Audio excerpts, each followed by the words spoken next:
이동하면서 혹은 밥 먹으면서 편하게 들을 수 있는 시사의 참견. 안녕하세요 하고 여러분, 시사의 참견 패널 이지민입니다.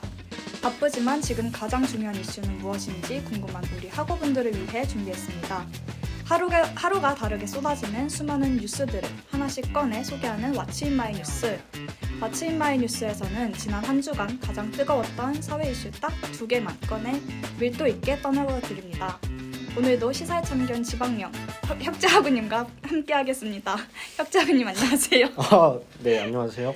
유독 이번 한 주가 되게 시간이 빠르게 지나간 것 같은데 어떠셨나요, 학교 생활? 학교 생활이요? 학교 생활은 이제 늘 힘들고 지치네요.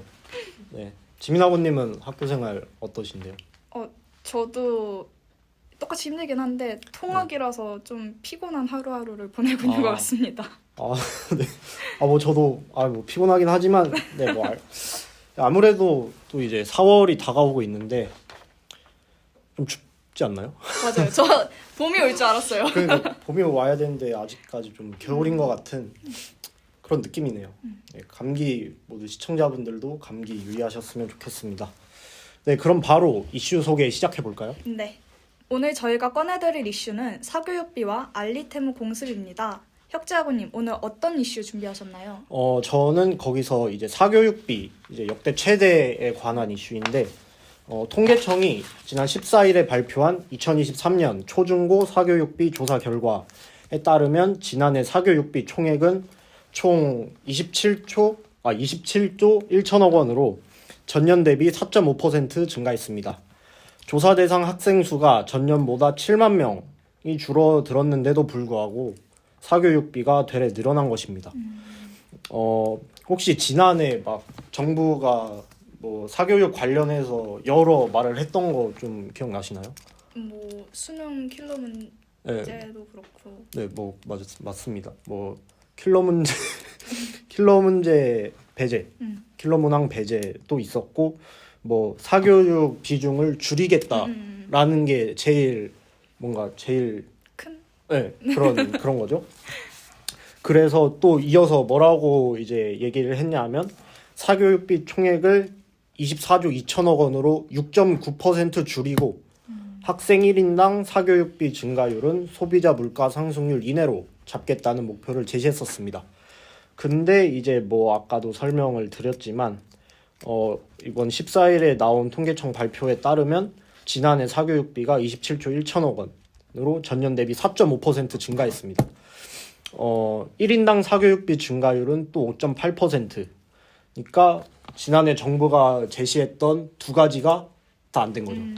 일단은 6.9%를 줄이겠다고 했는데 되려 4.5%가 늘어났고 또 1인당 사교육비는 사교육비 증가율을 소비자 물가 상승률 이내로 잡겠다 했는데 소비자 물가 상승률은 3.6%였던 것에 반해 이제 1인당 사교육비 증가율은 5.8%로 또 늘어났습니다. 어떻게 생각하세요? 사실 저는 딱 이게 되려 잡겠다고 했는데 늘어났잖아요. 네. 이게 어쨌든 사교육을 줄이려고 하는 그런 정부의 방침이 다시 학원으로 되돌아간 게 아닌가라는 생각이 들었어요. 네. 그런 얘기도 지금 되게 많은데 정부가 앞서 킬러 문항을 배제하겠다 했잖아요. 실제로도 그랬고. 근데 그것이 그게 킬러 문항 그게 이번 수능이 어려웠다, 불수능이다와는 이제 별개로 그런 킬러 문항 배제 발표에 따른 그런 공포감을 학생들이랑 학부모들한테 이제 줘가지고 오히려 사교육비 증가를 도모했다라는 분석이 되게 주된 분석이기도 합니다.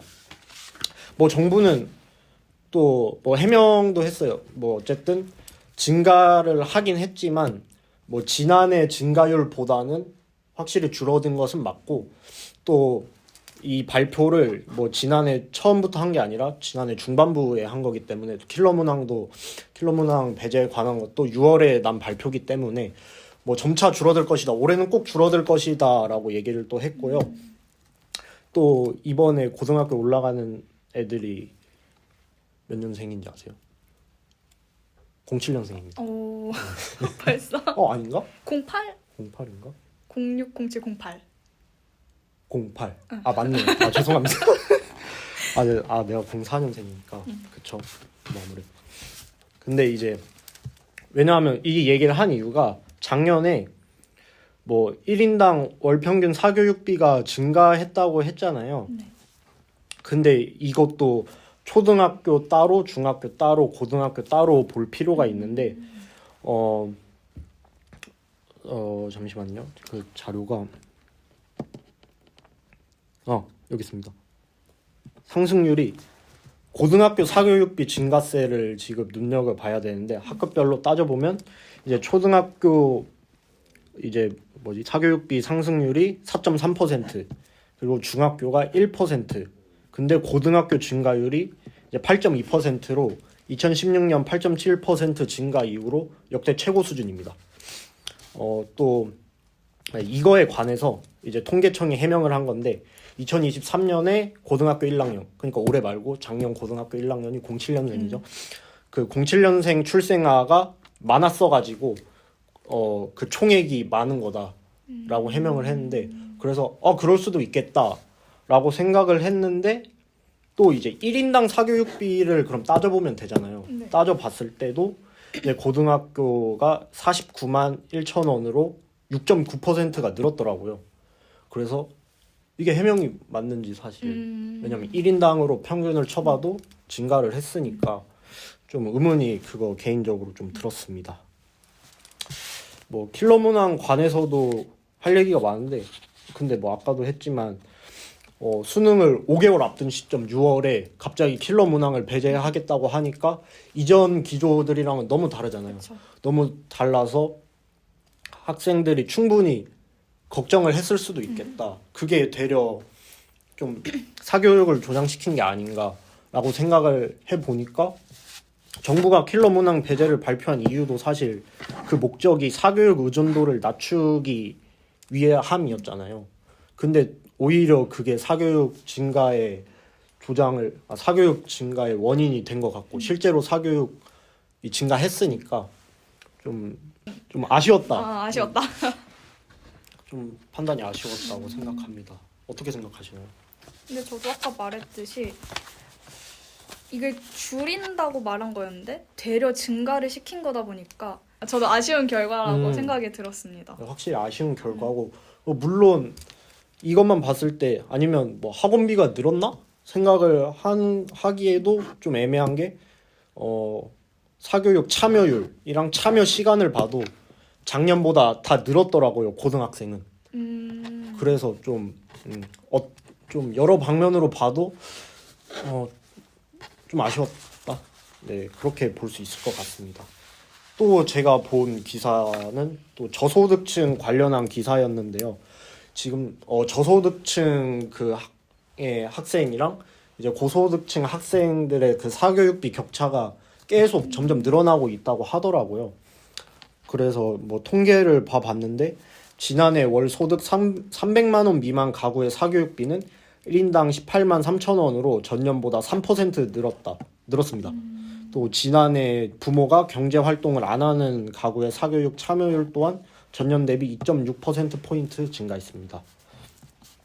그에 반해서 통계청 가계 동향 조사에 따르면 가계소득 상위 20%인 가구 가운데 중고등학생 자녀가 있는 가구의 월 평균 학원 보습 교육 소비 지출이 114만 3천 원으로 딱 봐도 좀 격차가 좀 있죠.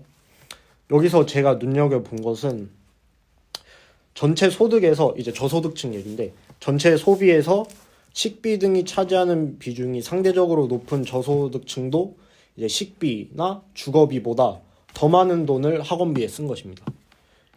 통계에 따르면 이제 중고등학생 자녀를 둔 소득 하위 20% 그러니까 1분위 가구에 이제 작년 1분기 학원비 지출이 48만 2천 원으로 이제 식비인 48만 1천 원이나 주거비인 35만 6천 원보다 실제로 많았습니다. 그래서 이 기사를 봐 보니까 지금 킬러 문항 배제나 늘봄 학교라든지 그것도 어쨌든 모두를 다 수용하려다가 지금 좀 탈이 생긴 거잖아요. 그래서 뭔가 그런 위주의 정책보다도 이런 저소득층을 위한 정책도 약간 손을 봐야 하지 않을까라는 생각이 조금 들었습니다. 이 제가 소식을 한번 설명을 드렸는데 지민아구님은 전체적으로 어떻게 생각하시나요? 저도 계속 말했는데 이제 킬러 문항 배제 발표를 했을 때 오히려 더 그거에 대비하는 수업이 생겼고 이제 창의력이나 사고력, 논술 이런 게 중요해진다는 얘기가 돌았을 때도 이런 학원이 제일 먼저 생겼다고 하더라고요. 그래가지고 약간 이 증가를 어떻게 막을 수 있지라는 그런 막연한 생각이 들었던 것 같고 저희가 저번에 다뤘던 늘봄 학교가 조금 안정화되고 약간 갖춰진다면 조금은 완화할 수 있지 않을까. 그리고 그 학교 수업의 내용 그 질을 아예 조금 더 개선을 한다면 조금 완화될 수 있지 않을까라고 생각이 들었습니다. 네, 알겠습니다. 그러면 이어서 다음 소식 지민아구님이 빠르게 소개 한번 부탁드립니다. 제가 준비한 이슈는 알리 테무 공습인데요. 혹시 혁재아구님은 알리나 테무 앱 사용해 본 적 있으실까요? 딱 한 번 알리익스프레스를 고등학교 때 써봤는데 저도 약간 좋은 경험 왜냐하면 그때 제가 아이패드 옛날 거를 쓰고 있었는데 그 펜슬이 필요한데 펜슬이 정품은 되게 비싼 거예요. 맞아요. 그래서 그때 당시 유행했던 짜플 펜슬을 샀는데 전 2만 얼마에 샀고 친구는 쿠팡인가 어디에서 3만 얼마에 샀는데 제게 좀 더 좋더라고요. 네, 그래서 좀 좋은 기억으로 남아 있습니다. 성공하신 케이스. 네. 맞아요. 저는 그걸 사용해 본 적은 없는데 최근 온라인 플랫폼 알리익스프레스와 테무의 국내 공습으로 인해서 중국 직접 구매 규모가 70% 증가했다고 합니다. 이런 중국 직구의 급증은 초저가 상품을 앞세운 알리 이런 어플 등의 국내 시장 공세 영향으로 풀이가 될 수 있는데요. 실제로 어플리케이션 리테일 서비스 분석 업체인 와이즈앱 리테일 굿즈에 따르면 지난달 기준 알리익스프레스의 앱의 국내 사용자 수가 818만 명으로 월간 기준 역대 최고를 찍은 것으로 알려졌습니다. 이는 이제 지난해 2월에 비해서 130% 증가를 한 것이라고 할 수 있는데 특히 이제 알리의 경우를 보자면은 종합물 이용자 수 순위에서도 11번가를 제치고 1위인 쿠팡의 뒤를 이어서 2위를 차지를 했고 테무의 경우도 보면은 11번가의 뒤를 이어서 4위를 차지를 했는데 이제 테무가 언제 한국 서비스 게시한 줄 아시나요? 아니요, 저 처음 들어요. 아 진짜요? 이 테무가 나온 지 얼마 안 됐어요. 작년 7월에 한국 서비스를 게시를 했는데 벌써 4위가 된 거죠. 그러니까 7개월 만에 이용자 581만 명을 확보를 한 것이라고 할 수가 있겠습니다. 17일 관세청에 따르면 지난해 중국에서 온 전자상 거래 물품 건수가 8,881만 5천 건으로 작년보다 70.3% 증가를 했다고 하고 중국발 직구 규모는 꾸준히 증가하는 추세로 2023년에 들어서 68%로 더욱 확대가 되었으며 중국발 직구 금액 또한 지난해보다 58.5% 증가를 한 것을 볼 수가 있었습니다. 이제 같은 기간 전체 해외 직구로 보았을 때는 11.7% 증가한 것으로 금액 기준 전체 해외 직구에서 차지하는 비중이 31에서 45%로 늘어난 것을 볼 수가 있었고 이제 작년에는 미국 등을 제치고 직구 국가 1위에 오르기도 했습니다. 저희가 이제 SNS 같은 걸 보다 보면 알리깡, 테무깡 이런 내용의 영상들이 되게 많이 올라올 때가 있었는데 이게 물론 엄청 저렴한 가격에 뭐 혁자구님이 말씀하신 것처럼 좋은 상품을 건질 수도 있는데 그렇지 않은 경우도 많이 볼 수가 있었어요. 네. 실제로 이제 플랫폼을 통한 중국산 초저가 상품이 늘어남과 동시에 민원 건수도 3배가 증가를 했습니다. 한국소비자원의 자료에 따르면 지난해 알리와 관련된 소비자 민원 건수는 673건으로 이는 2022년에 비해 약 3배 정도 증가했다라고 할 수 있고 뿐만 아니라 지식재산권을 침해한 중국산 일명 짝퉁도 꾸준히 증가를 하고 있는데 지난해 관세청에 적발된 중국산 지식재산권 침해 물품은 지난해보다 8.3% 증가를 했고 이제 지난해 국경 단계에서 짝퉁으로 적발된 물품의 96%가 중국산이었다라고도 하더라고요. 네. 그래 뭐 안 좋은 점, 지금 약간 짝퉁 관련해서도 얘기가 많았는데 그런데도 불구하고 되게 상승세잖아요. 맞아요. 그래서 뭐 저희 11번가도 제치고 그랬다는데 미국에서도 뭐 매장 그 이것 때문에 얘네 비중이 너무 올라가서 좀 폐쇄를 한 경우도 좀 있다고 하더라고요. 맞아요. 그럼 뭐 한국에서는 약간 이런 알리나 테무에 견줄 만한 뭐 비슷한 그런 게 있을까요? 저희 이제 원조 초저가 다이소가 네. 되게 주목을 받고 있는데 다이소의 경우 이제 균일가 정책을 앞세운 오프라인 강화 전략으로 근본적인 쇼핑의 즐거움에 집중하겠다라고 밝혔습니다.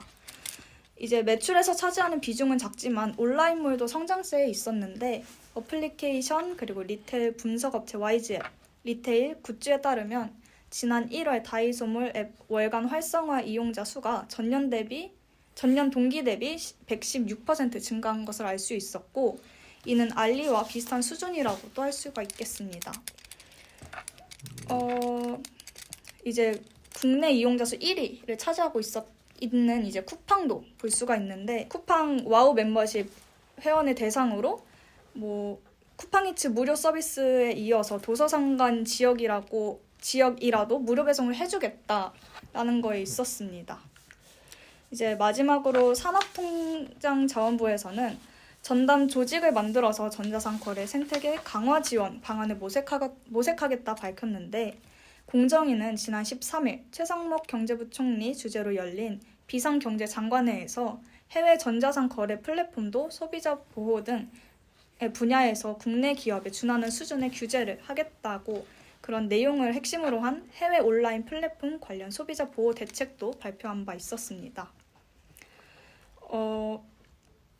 제가 이 이슈를 조사를 하면서 되게 초저가 마케팅으로 소비자를 이끌고 있잖아요. 네. 이제 과일 같은 경우에서도 굉장히 저렴한 가격으로 판매한 걸 볼 수가 있었는데 아마 우리나라에서 최근 채소나 과일의 가격이 급증해가지고 더 눈길을 끌지 않았을까라는 생각이 들었고 이런 고물가 상태를 극복하지 못하면 중국에게 국내 시장을 그냥 넘겨주게 될 수 있겠다라는 기사를 보면서 진짜 그렇게 될 수도 있겠구나 하고 공감이 되었습니다.